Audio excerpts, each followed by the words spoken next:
ఏం కొట్టుడు కొట్టినా ఈత కానీ నేను ఒక్కటే కోరుకుంటానన్న, నా జన్మ ధన్యం అయిపోయిందన్న. నీ లెక్క అయితే ఎవ్వరు కొట్టాలన్నా. చేపకి ఈత నేర్పేటట్టున్నావు కానీ నువ్వు. కానీ ఒక్కటే కోరుకుంటానన్న. నేను ఆ కట్ట అవతల నుంచి ఉరికొచ్చి నువ్వు బాయల దునకాలన్నా. అదే నా అన్న నా కోరిక. ఇదేం చూసినా తమ్ముడు, ఇప్పుడు చూద్దు అవునా ప్రతాపం ఏంటో.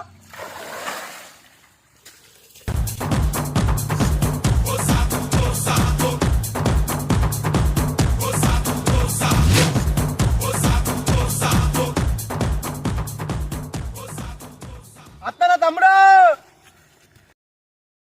అన్నా దా అన్నా.